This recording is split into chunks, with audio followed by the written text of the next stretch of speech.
바울과 아볼로. 따라서 바울과 아볼로. 아볼로는 언변이 뛰어나고 또 알렉산드리아 출신이고, 제가 알렉산드리아 그 동로마에 있던 도시인데 참 안타깝게도 이슬람이 거기를 정복하면서 다 불타서 도서관이, 그 알렉산더 대왕이 만들어 놓은 도서관인데 세계의 아주 보물이 거기에 다 집약되어 있었는데 싹 다 없어졌습니다. 옛날에 왕들이 참 무식한 일을 한 게 뭐냐면, 나라를 이렇게 정복하면 그 나라에 있는 문화를 싹 없애버리는 거예요. 그나마 어떤 거는 이게 묻어버린 것도 있습니다. 그냥 묻어. 그냥 산을 파다가 도시를 그냥 덮어버리는 거예요. 그래서 어떤 사람은 이게 진짜 있었던 얘기냐 소설이냐 그래가지고, 이게 진짜 있었던 얘기면 땅을 한번 파보자. 그랬더니 땅을 팠더니 정말 그게 땅 속에 묻혀 있었던 거예요. 그래서 역사적으로 이게 고증이 되기도 하고, 옛날에 썼던 그런 문건들을 이렇게 보면 그게 사실에 입각해서 써놓은 기록들이 많은데 찾지를 못해서, 그래서 일단 옛날의 왕들은 그냥 덮어버리든지 다 불태워 없애버리든지, 도서관을 왜 불태워 없애, 그냥 덮어버렸으면 그냥 팠으면 좀 나올 텐데, 저는 아주 굉장히 아쉽게 생각을 합니다. 어쨌든 그러나 그런 사건이 있기 전에 이 아볼로라는 사람이 그 도시에 살았기 때문에 거기에는 책들을 섭렵하고 또 학문을 배우고, 이 아볼로라고 하는 사람이 아주 어쨌든 학문적으로 뛰어나고 언변도 이렇게 좋고 당대 최고의 설교가라고 우리가 통상적으로 얘기하는데, 근데 문제는 성령을 모릅니다. 오늘날도 우리 대한민국에도 이렇게 보면 아볼로 같은 목회자들이 있습니다. 설교 잘하죠. 언변도 뛰어나고 학문도 있고. 근데 문제는 성령에 대해서는 이렇게 무식한 겁니다. 몰라 잘. 브리스길라 아굴라에게 성령에 관한 것을 겸손하게 아볼로가 배우고 고린도로 갔는데, 이 아볼로 같이 겸손한 마음이라도 있으면 성령의 역사에 대해서 배울 수가 있는데, 오늘날은 무슨 책도 있고 또 배우려고 그러면 배울 수도 있고 또 받을 수도 있고 다양한 채널이 있는데, 하여튼 대한민국에도 아볼로 같은 사역자가 있고 바울 같은 사역자가 있다. 그렇게 여러분들이 두 종류로. 그래서 오늘 설교 제목을 바울과 아볼로라. 그래서 아볼로 같은 사역자가 잘못됐다고 말하기는 어렵지만, 그렇다고 알아야 될 거를 알지 못하고 이렇게 목회를 하니까 한쪽 부분이 이제 문제가 생기는 거죠. 바울이 이제 윗지방으로 다녔다는 얘기는, 수리아로 돌아갔다가 수리아 안디옥 교회에 가서 선교 보고하고 윗지방으로 올라와서는 갈라디아 지방을 얘기하는 겁니다. 부르기아, 갈라디아 지방을 두루 다녀서, 그때는 걸어 다닐 때니까 배 타고 물론 밀레도까지 와서 에베소로 빨리 가는 길도 있지만, 바울은 항상 그런 길을 별로 이렇게 택하지 않았습니다. 그래서 갈라디아 지방, 거기를 가려고 했던 게 목적이기 때문에 갈라디아 지방, 부르기아 이 지역을 쫙 돌아서 에베소에 바울이 들어온 겁니다. 아볼로는 지나갔어요. 에베소에. 바울이 와가지고 물어본 겁니다. 믿을 때 성령을 받았느냐. 사도행전 말씀 가운데 중요한 말씀이 많이 나오는데, 그 중요한 말씀 가운데도 절대 뒤지지 않는 말씀이 오늘 바울이 말한 믿을 때 성령을 받았냐 이 말씀이라고 저는 생각합니다. 믿을 때 성령을 받았느냐.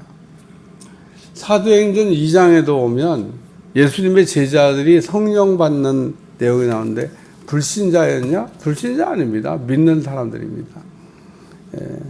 우리 주님이 믿는 제자들에게, 예수님 부활하신 이후에는 불신자를 안 만나셨어요. 40일 동안 믿는 사람만 만나셨는데 그 40일 동안 믿는 사람만 만났다는 얘기는 믿기는 하는데 아직 성령은 못 받았죠. 믿기는 하는데 성령을 못 받은 그 제자들에게 아버지의 약속하신 것을 기다리라.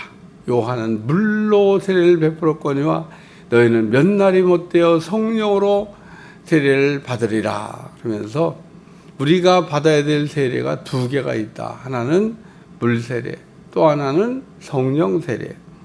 초대교회가 성령 받기를 힘써 기도했는데 예수님께서 말씀하신 것까지 몇 날이 못돼요. 예수님의 말씀은 뭐 틀림이 없어요. 예수님이 몇 날이 못돼요 그러는데 뭐 몇 년 뒤에 성령의 역사가 일어나는 게 아닙니다. 예수님이 6월절 날 돌아가시고, 그리고 또 뭐 대충 계산해도 부활하신 후에 40일 동안 계시다가 가셨으니까 6월절이 지나고 50일이 지나면 오순절이라고 그래요. 그 오순절 날 성령이 내려왔잖아요. 그러니까 정말 몇 날이 못 되어 성령이 내려온 겁니다. 그래서 그 초대교회 믿는 제자들이 성령을 받았고, 여기 또 에베소에 있는 그 믿음의 사람들이 성령을 받았다. 그래서 오늘 우리가 믿을 때 성령을 받아야 되냐 안 받아야 되냐, 선택 아닌데 자꾸 선택이라고 생각을 해요. 누가 그런 걸 가르쳤나 몰라요. 성령 받는 거는 선택이 아닙니다. 근데 또 어떤 사람은 성령 받았는데 제가 믿음을 가지고 있지만 믿음을 쓰지 않는 사람은 불신자와 동일하다. 이번 주일날 그런 설교 됐는데, 진짜 뭐 불신자나 뭐 믿음을 갖고 쓰지 않는 사람이나 뭐 동급이네, 그런 생각이 들어서 설교 때 얘기했습니다만은, 그렇죠. 믿음이 없어서 안 쓰는 사람이나 믿음을 가지고도 안 쓰는 사람이나 뭐 똑같이, 믿음이 없어 돈이 없어서 안 쓰는 사람하고 돈이 있는데 안 쓰는 사람하고 똑같이, 그게 무슨 뭐 차이가 어디 있어요. 그러니까 오늘 돈이 없어, 쓸 수가 없어. 돈이 있는데 안 써, 똑같은 불신자인 겁니다. 불신자. 그러니까 오늘 우리가 믿음을 있다 그러면서 믿음을 쓸 줄 모르면 결국은 불신자인 겁니다. 불신자. 뭐 불신자가 꼭 믿음이 없어야만 불신자가 아니라, 믿음이 있다 그러지만 믿음을 쓰지 않는 거는 믿음 없는 것 같은 거 아니에요. 그러니까 오늘 우리는 믿음이 정말 있으면 믿음을 써야 되는데, 또 이렇게 얘기하면 믿음을 써봤어야지. 믿음을 어떻게 쓰는지를 모르는 겁니다. 우리 어린아이가 돈을 주면 쓸 줄 모르듯이 쓸 줄을 모르는 거예요. 그러니까 믿음을 이렇게 쓸 줄 모르니까 믿음의 역사가 안 일어나는 겁니다. 하나님이 우리에게 믿음을 주셨는데, 그러니까 믿음을 쓰지 못하는 거는 믿음이 없어서 쓰지 못할 수도 있고 있는데 쓰지 못할 수도 있는데 써봐야 되는 거예요. 써봐야 돼. 너희 믿음이 있는가 스스로 시험해보라 그러잖아요. 그러니까 사실은 우리가 참 조금만 이렇게 신앙생활하면서 이렇게 어떤 내가 믿음을 써야지 이렇게 생각을 하고 그 믿음을 쓰려고 여러분이 그러면 믿음을 쓸 수 있는 기회를 하나님이 계속 만들어 주십니다. 계속 만들어 주십니다. 그것도 못 알아차리면은 이제 둔한 사람인 거죠. 둔한 사람. 이제 우리가 기도를 오늘 목사님이 설교 때 믿음을 써야 된다고 그러는데 믿음을 쓸 수 있도록 기회를 주시옵소서. 그러면은 우리가 믿음을 쓸 기회가 옵니다. 특히 믿음은 어디다가 언제 써야 되냐? 우리가 돈을 사용할 때 믿음을 써야 됩니다. 믿음이 내 믿음만큼 돈을 쓰게 돼요. 돈은 정말 믿음만큼 쓰게 됩니다. 돈이 안 아까운 사람이 어디 있어요? 돈은 다 아까워요. 자기 지갑에 들어있는 돈은 다 아까워요. 명절 때 제가 이렇게 다니면 지방에 어려운 목사님들 있잖아요. 보지 않아 본 듯이죠. 뭐 나도 그 시절 다 지났는데. 그러면 만났는데 또 줘야 될 거 아니에요? 과일을 주든 현찰을 주든. 근데 예전에는 과일만 하나 줘도 제가 20년 전에 처음 개척하면서 과일 한 박스씩만 갖다 줘도 막 좋아했어. 근데 요즘은 그렇게 주면 좀 실례인 것 같아. 봉투를 하나 얹어서 줘야 돼. 그래야 하고 어떤 때 그냥 봉투만 줘도 되는 것 같아. 그래서 내가 일단 재벌이 아니지만 그래도 나눠야 될 사람들은 나누고 또 주고 그런 거죠. 그런 때는 돈이 좀 많았으면 좋겠다. 이번에도 제가 눈에 보여요. 눈에. 우리 지방에도 뭐 어려운 교회가 뭐 얼마나 많습니까? 일단 그러면서 속으로 생각하기를 내가 참 사람 노릇을 해야 되는데 남들이 보기에는 그래도 성화교회가 작은 교회는 아닌데 뭐 이럴 거 아니에요.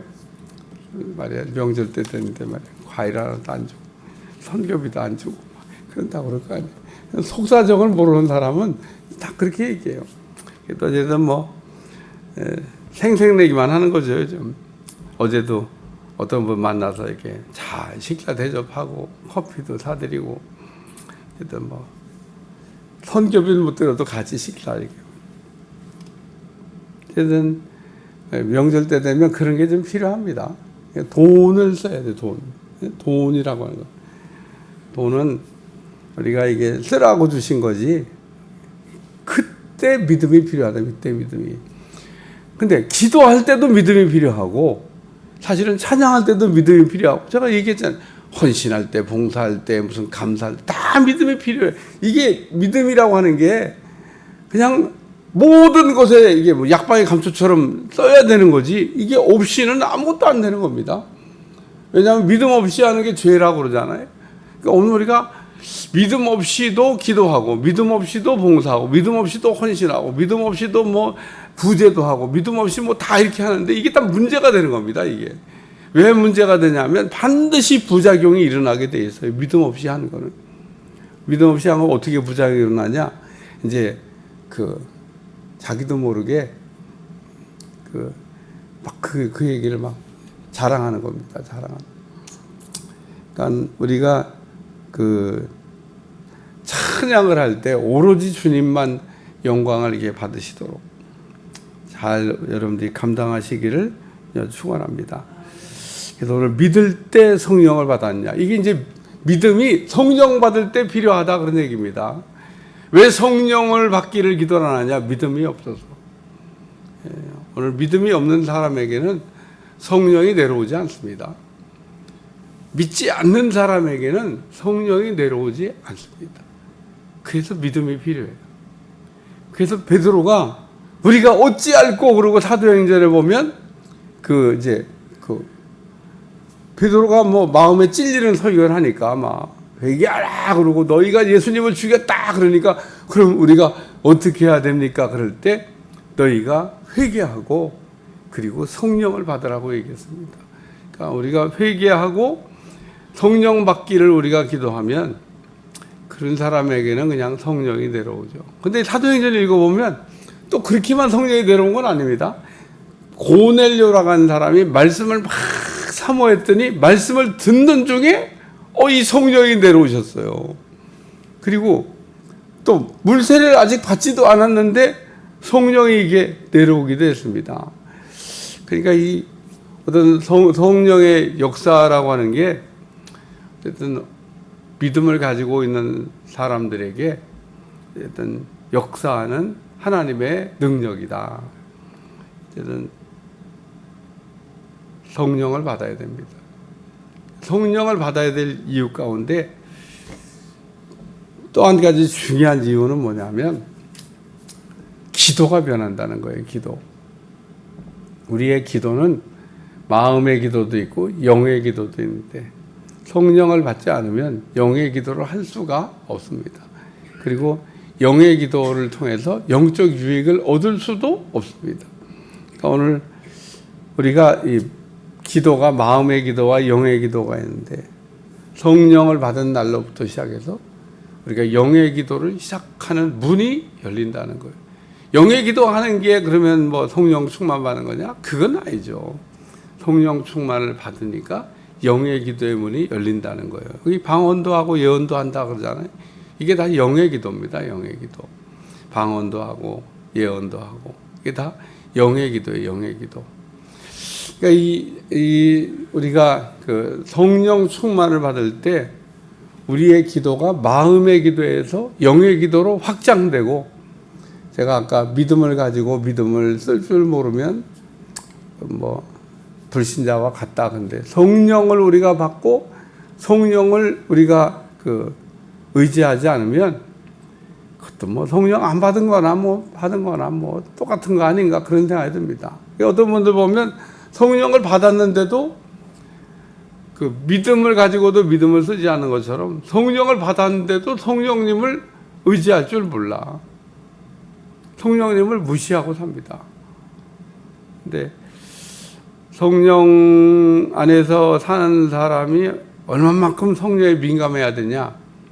성령을 이렇게 무시하면요, 나도 무시를 당해요. 오늘 우리가 성령님을 절대 무시하면 안 되는데 우리가 성령님을 이렇게 무시하고 살 때가 있습니다. 성령님을 무시하는 게 죄입니다. 죄. 성령님을 무시하면 안 되는데 어쨌든 우리가 성령님은 뭐 이제 머리로는 알아요. 뭐 성관계의 성도들은 뭐 성령 얘기를 뭐 시도 때도 없이 들으니까 뭐 성령에 대해서 뭐 머리로는 다 아는데 문제는 가슴으로 아는 사람이 돼야 되는데 머리로만 하는 아무 의미 없습니다. 성령님이 내게 아무 유익이 안 돼요. 성령님을 자꾸 섭섭하게 하는 거죠. 뒷방노인처럼 성령님을 의지하지 않고 성령님이 없는 것 같이, 성령님이 계시긴 한데 성령님을 안 계신 것처럼 이렇게 살 때 성령님이 얼마나 섭섭하시겠어요. 오늘 우리가 살아가면서 성령을 받았다면 그 성령님과 내가 얼마나 민감하게 동행하며 사냐. 이게 아주 관건입니다. 관건. 세 번째는 그 바울이 그들에게 안수함에 그 성령이 그들에게 임하심으로 성령을 받는 방법으로 바울이 안수를 택했는데, 제가 뭐 조금 전에 얘기했습니다만은 성령을 받는 방법은 안수를 통해서도 받고 또 안수 안에도 받고 또 뭐 말씀을 들어도 받고 회개해도 받고, 중요한 거는 성령을 받으려고 해야 된다는 거예요. 근데 성령을 한 번 받으면 끝인가? 아닌 겁니다. 성령은 매일 부으심을 받아야 됩니다. 그러니까 성령의 이 기름 부으심이 매일 나를 통해서 흘러가는 그런 거를 우리가 느끼며 살아야 되는데, 뭐 어떤 때는 문을 닫았다가 어떤 때는 문을 열었다가 어떤 때는 기분 좋으면 받았다가 또 정신줄로 문 안 받았다가, 이렇게 우리가 생각하시면 안 된다는 거예요. 성령님의 그 기름 부으심이 항상 나를 통해서 이렇게 내 삶의 그 자리로 이렇게 흘러갈 수 있도록, 그게 굉장히 중요합니다. 다양한 방법으로 우리를 통해서 성령님이 이렇게 흘러가는데, 성령님이 나를 통해서 이렇게 흘러가게 되면 우리에게 꼭 일어나는 현상 가운데 하나가 성령의 나타나심입니다. 성령이 이제 표출된다는 거예요. 나를 통해서 성령이 흘러가면 그 성령님이 일하시는 거를 우리가 이렇게 볼 수 있게 된다는 거예요. 내가 일하는 게 아니고 성령님이 일하시는 거. 그래서 때로는 성령님이, 우리가 무시하면 성령님이 아무 일도 하지 않지만은 우리가 성령님을 이렇게 의지하고 성령의 흘러가심을 우리가 이렇게 사모하면 성령이 이렇게 일을 하셔요. 뭐 그 얘기 가운데는 베니인의 그 유명한 간증이 있습니다. 베니 어느 날 점심 식사를 초대받고 가다가 성령이 내려서 기도해라. 근데 무시하고 가서 밥 잘 먹고 왔는데 그날 저녁 집회에 아주 베닌 간증에 죽는 줄 알았다는 거예요. 왜냐하면 성령님이 하나도 일을 안 하시니까. 베닌 목사의 사역은 성령의 나타나심의 사역인데 성령님이 안 나타나시는 거예요. 성령님이 그냥 조용히 계신 겁니다. 그러면 사용 못하죠. 뭐. 그런 걸 못 느끼고 그냥 사역하는 사람은 성령님이 나타나든 안 나타나든 뭐 그냥 막 사역을 할 수 있겠습니다만은 성령의 나타나심으로 사역을 하는 사람은 성령이 나타나셔서 일을 하셔야 되는데 안 하고 계시니까 그거 얼마나 힘들겠어요, 얼마나.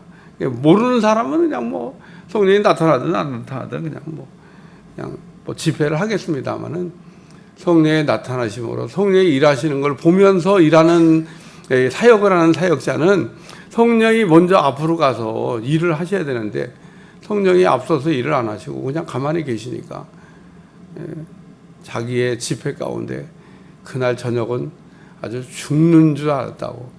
죽는 것 같은 경험입니다. 정말 그런 날의 저녁 집회 시간은 힘들어요. 성령님이 아무 일도 안 하시고 계신데, 뭐 오늘은 성령님이 일을 안 하시니까 오늘은 집회를 여기서 그냥 끝내야 되겠습니다. 그러고 마감할 수 있는 것도 아니고 뭔가 하긴 해야 되는데 눈으로 보이는 게 아무것도 역사가 안 일어나고 있으니까 얼마나 힘들겠어요. 힘들어. 오늘 우리가 성령의 사역자라고 하는 거는 성령이 먼저 일하시는 걸 이렇게 보면서 성령님을 따라가며 우리가 사역을 하는 거지 성령님보다 앞서가면서 막 내가 설치는 게 그게 사역이 아닙니다. 딱 성령님이 일하시는 만큼 성령님이 앞서가서 일하시는 걸 보고 성령님이 빨리 뛰면 나도 빨리 뛰고 성령님이 천천히 가면 나도 천천히 가고 성령님과 같이 가야 되는 거야. 같이. 이게 성령의 나타나심으로 사역하고 사역을 아는 사람들이 사역하는 방식입니다. 그러니까 이런 세계를 모르는 사람은 그냥 가서 집회하면 되는 줄 알지만 그래서 집회하기 전에도 성령이 나타나심, 성령이 일해 주시기를 간절히 기도하고 성령이 먼저 일을 하셔야 돼요. 우리보다 항상 성령님은 앞서가십니다. 그러니까 오늘 사도행전을 읽으면서 한 가지 우리가 놓치면 안 되는 게 모든 하나님의 성령을 따라 사역하는 사역자보다 성령님은 앞서가고 있다는 겁니다. 가서 위임이 다 이제 제가 태국 가는 집회도 기도 좀 해주세요. 기도를 해주셔야 됩니다. 라고 한 얘기는 가기 전에 이미 성령님이 가서 다 이렇게 저는 그냥 따라다니면서 성령님 하시는 일을 보면 된다. 그런 생각입니다. 오늘도 여기 바울이 성령 사역자이기 때문에 성령 세례를 베풀었던 것처럼 오늘도 우리가 아볼로 같은 사역자가 될 거냐 아니면 바울 같은 사역자가 될 거냐. 바울같이 성령을 아는 성령의 나타나심으로 우리가 살아가는 우리 삶에도 성령님이 나타나시길 기도하셔야 돼요. 특히 명절 때 마귀 대목인데 성령이 여러분의 집안에 강력하게 역사하셔야 됩니다. 마귀를 그냥 때려잡고 우리가 이번 명절을 보내야지 우리가 그렇지 않으면 명절 잘 보내고 이상한 일이 생기고 명절 잘 보내고 막 집안이 그냥 뒤숭숭해지고 막 우리가 그래서 식구들을 만난다고 하는 거는 다 믿음의 식구들만 만나면 별 문제가 있겠어요. 믿음의 식구들끼리 만나도 안 돼. 그 안에도 성령에 충만한 사람이 있고 그렇지 않은 사람이 섞여 있기 때문에 항상 성령의 충만을 아는 사람이 성령 충만을 구하고 여러분이 오늘 명절날인데 성령 충만한 가운데 하루를 즐겁게 보내는 여러분들이 되시기를 축원합니다. 기도하겠습니다. 하나님 오늘도 믿을 때 성령을 받았냐 물었던 바울의 이 질문이 우리 가운데 날마다 살아 역사하게 도와주시고 성령의 놀라운 은혜가 임하도록 역사해 주옵소서. 예수님의 이름으로 간절히 기도하옵나이다. 아멘.